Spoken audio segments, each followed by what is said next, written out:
Hello mga gar, for today's video nga pala mga lods, Friday munggo nga pala tayo. Ngayon magluluto nga pala tayo munggo mga lodi dito sa pilahan. Ayan ang gusto ng mga kasama nating mga driver mga lods, magluluto daw kami ng munggo para sa aming tanghalian. Kaya mga lods, sana panoorin nyo. At syempre mga maglalambing na naman tayo ulit, mga baguhan naman dyan, pakipalo na lang mga lods. At syempre huwag kalimutan pa like and share na lang din and subscribe mga lods. Maraming salamat. At yun na nga, yung munggo nga yung target nating lutuin ngayon. At pupunta nga tayo sa palengke at mamimili tayo mga lods. Kaya tara mga lods, samahan nyo kami sa aming video ngayon at sana magustuhan nyo. At syempre pag natapos mo tong video na to mga lodi, paki-comments na lang kung taga saan kayo para ma-shoutout natin kayo kung taga saan mga lods, para sa sunod natin na video. Kaya tara mga lods, panoorin natin. Let's go! Bunga. Labo yan. Meron, may mga bunga. Kamatis. Pwede na siguro itong tatlo. Yan na lang, tapos dagdagan mo na lang. 90. Hindi akong pang isa. Apat, sobrang dami na siguro yan. Ano na to? 3/4 na to. Marami na yan, di ba? Tatlo. 3/4 na to. Okay na yan, tatlo. Ilan makikakain? Mga nasa 20 lang. Depende sa kakain yan. Kumain na lang naman kumain. Yung iba nag-take out lang. Ako ang magdadalan to. Sige. Ay, mapalambot na nila. Yun, tama. Yung sukle. Ayun na na, Pagbihan mo sukle. sa kanya. Thank you. Nung isang araw, binibigyan ko sila ng lalot na.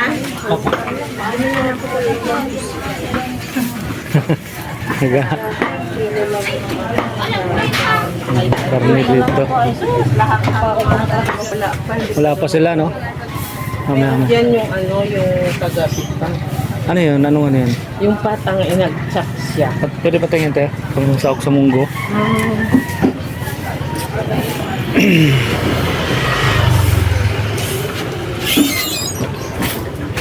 Naka-frozen siya, no? Ano oras ba darating yung si kuya? May andito na rin siya. Wala na pala eh. Balik na lang maya. Wala na.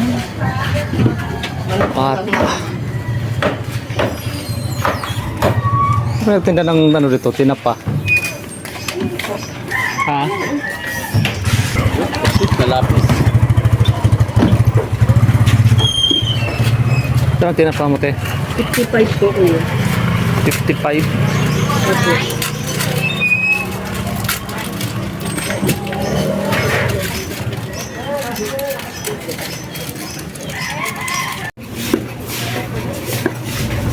Bili nga muna tayo ng Adidas dito pang sahog sa munggo mga lods.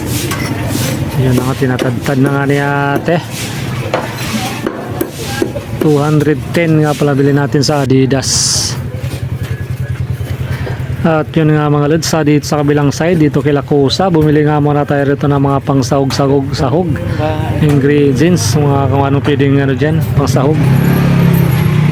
At tindahan nga rin pala nila Kusa to. Shout out nga pala kay Kusa.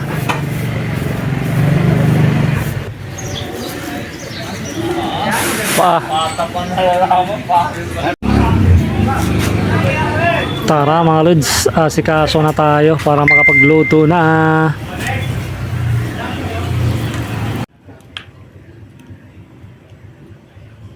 Hindi ka doon, Salvier. Tatlong hollow blocks lang yan dapat eh. May nagpapagawa ng bahay. Wala ko boy naman pagbalik ko.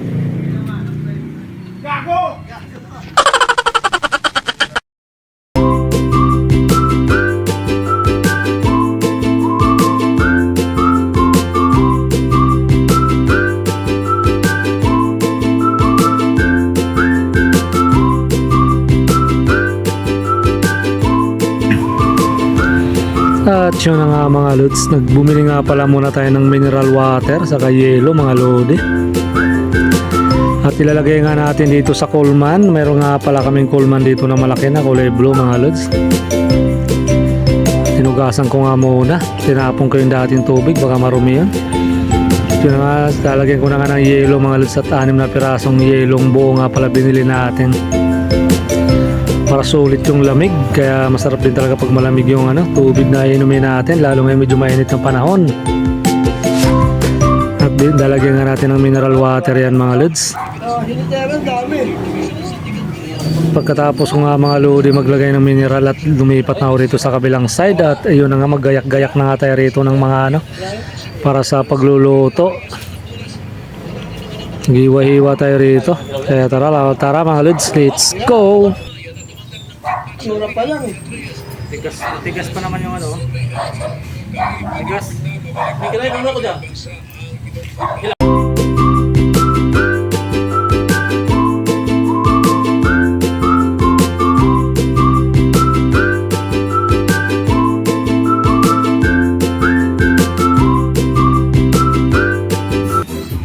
Di kaya biro nagbablog lalo yung mga ano bawat galaw mo. Lagay mo natin to.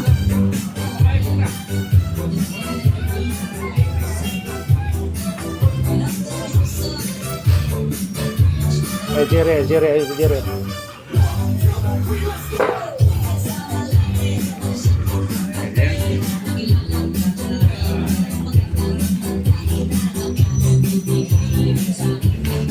Sama na natin dito. Kung may tapat, marumi yung ano? Ha? Marumi yan, ngayon lang.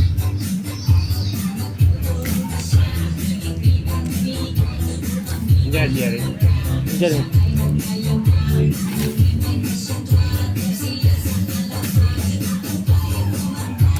Okay. Sir! Ang tinapa, Jer. Di makita mo rin tinapa? Wala eh. Kailangan ng pusa. Hindi, ano natin yun eh. Isahog natin. Nanti na pa kayo, hinahanap nila. Ha? Ihanap nila, ihalo natin yun. Papasarap yun eh. Hindi ba yun? Oo. May manok? Parang kulang na ng dos. Ito yung nagpapalasa dyan. Manok? Oo, tinapa. Hindi ba yun? May manok? Tinapa? Oo, Kaya yung ano na? masarap yan, pampalasa yan. Hindi na mawawala na lahat ng manok. Hindi ah. Lasang ano pa rin yan. Nasirayan kasi nag-request ito. Sabi laki mo tinapa pre, sarap niya pag may tinapa. Kung walang manok. Hindi, kahit na mayroon. Okay lang yan.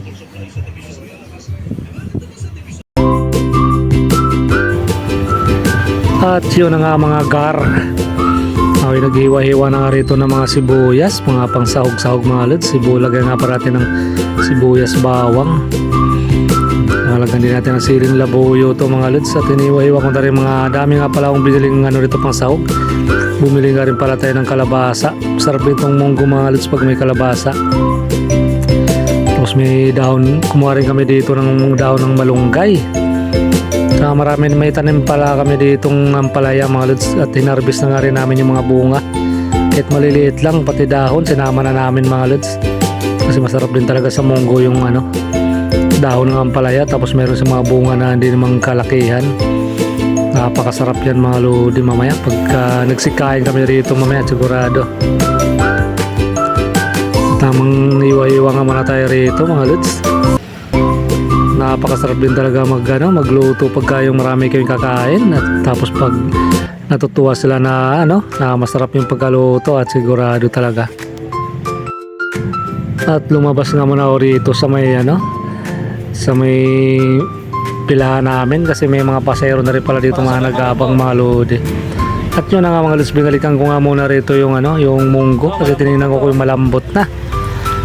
At talagang sinicheck ko yung munggo talaga dyan mga lods, medyo malambot na rin talaga, pati yung pati yung nilagay nating adidas ng panang manok, napakasarap niyan, malambot na rin itong mga lodi. At tatanggalin nga muna natin to mamaya yung munggo mga lods kasi gigisa natin yan. Sabang tinanggal natin to ay magkasalang din tayo ng sinahing dito mga lods, para pag naluto na yung sinahing saka na natin ulit lutuin itong munggo.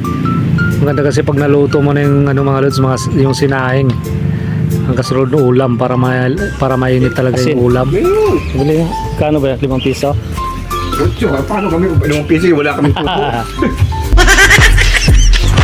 Ano yung kayo guys?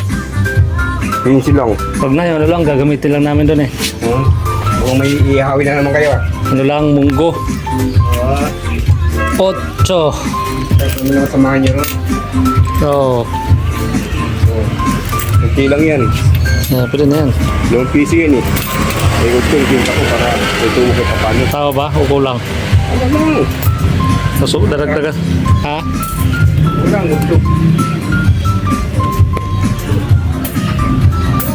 Okay, pwede na to. Ano yan? Ayo, dice. Hindi ah.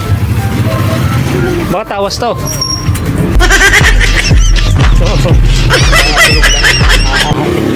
Sige, sige.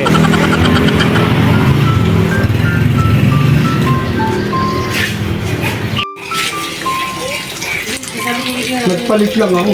Dala ka lang dala rito. Okay, yung dalawang burner ko nga rin, yung galing kay Sir Manisa. Tripan mo nga dito, wala na eh. Kinakalawang. Ha? Dalawa yun, wala na. Nasa na? Oh, wala na. Ang dami ko dinala na plato dati dito. Nasikop na. Wala na. Wala na yung nasikop na. May bakasyon eh, di ba? Oo. Wala na. Para tumawag sa loob.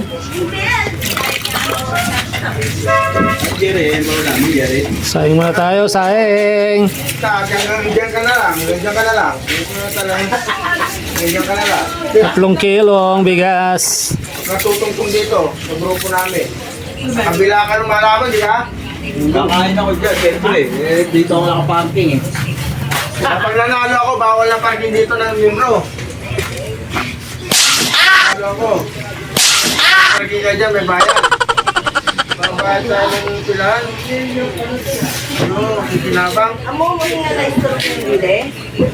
Wala dito na. Diyan na, tira mo ako dyan ha, pag ano ka. Paruwad nga ito ko eh. Tingin eh. Maraming ko nakawit yan.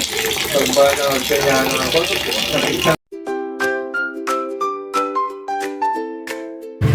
At yun na nga mga lods, tanggalin ko nga muna itong ano rito. Tinanggal ko nga muna dito yung munggo. Pinatong ko nga muna rito sa mesa mga lods at sinalang ko muna yung sinaing. Para all goods na. Maganda rin kasi pag may sinaing na bago natin tapusing lutuin itong ulam. At malambot na talaga mga lods yung munggo. Halos na gano na. Pati yung Adidas na sobrang lambot na talaga mga lodi. At yun na mga lods, yung sinaing nakasalang na nga. At yun na nga. At mga ilang minuto lang din to, maluluto na rin to mga lods. Susunod na rin natin yung ulam. Sino di man din nagbubutaw? Hindi ko alam. Mahal ka pala. Mahal ka lang sa kasa. Binibidyan tayo. Nakabito yan. Hindi mo tatawa. Sa butaw. Kondo daw sabi mo palat pero Dero nagbubutaw. Tangina mo, nervyo mo kung sino ang gago. Tangina mo ka. Pagka pondo, di nagpuputaw. Okay na. Barangay. Ay, sabi mo yan, pagbarangay mo.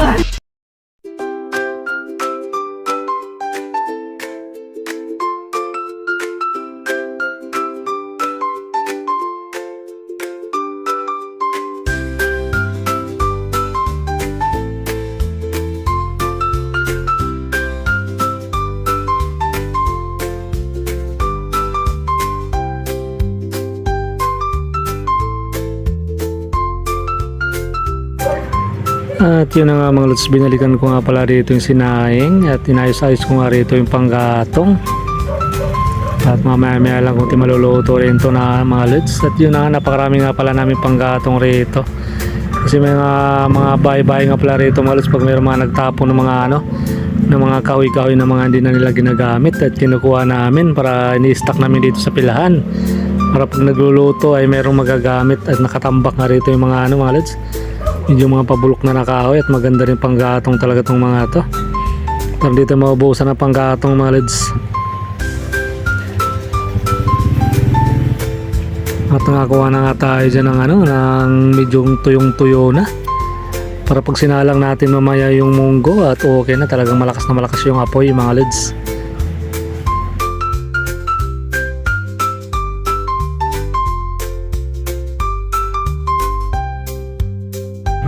At yun na nga mga lods, paglabas ko nga ba doon sa labas nakita ko yung isang kasamahan ko rito si Si Kuya Joel, may dala nga pala siyang mga hipong ano dito, hipong tuyo, saka yung dilis mga lods, dilis na maliliit. At yung hipon nga pala na ano na parang binilad na hipon ay medyo malalaki-laki din, kaya masarap din ihalo sa munggo to mga lods. Kaya pagsamasamahin na natin to sa munggo, kaya para maraming sahog para munggo overload. At tinikman ko pa nga mga lods at napakasarap din yung ano, hipon na binilad. Yun na nga mga lodi, paluto na nga rin yung sinaing dito at mamaya na nga lang ay all goods na to mga lods. At pag naluto na nga to kasi mga mag-alas 10 na rin ng umaga. At paglabas ko nga pala rito, may dala nga pala si Boss Dick ng mga ano naman, mapaninda niya na hindi naubos. At tinareta ni tarya-tarya nga niya ng tigsa 10-10 lang para mabilis lang mabili. Yun na nga mga lods, nilagay ko na nga rito yung ano, yung mga pangsahog dito sa may ano, kaldero. At pinagsama-sama ko na nga yung kalabasa saka yung bunga ng ampalaya mga lods. At sinama na rin natin dito yung dilis. Tapos yung hipon para pag sinalang natin sa apoy mamaya lalagyan na lang natin ng sabaw mga lods. Kulang pa. At mamaya gigisa na lang natin sa kawali yung ano, yung tinapa. Maluwa nga rin pala natin ang tinapa to mga lods. Gisa na lang natin sibuyas bawang doon. Tapos yung tinapa, tapos ibubuhos na lang natin dito sa kaldero at yun na nga mga lods, ginisa na nga ni ano, ni paring Noel. At isasalang na rin natin tong munggo rito sa apoy ngayon para magtuloy-tuloy na maluto mga lods. At nilagyan na nga namin ng sabaw mga lods para ano, masarap din sa munggo talaga yung medyo maraming sabaw para higop-higop ka ng sabaw na mainit. Napakasarap naman talaga niyan. At napakalakas na rin ng apoy para mabilis lang talaga maluto kasi mga kasama namin mga lods ay mag-alas 11 na ay mga gutom na raw sila. Kailangan na rin natin yung bilisan mga lods. Sigurado talaga ito mamaya-maya. All goods na rin ito mamaya.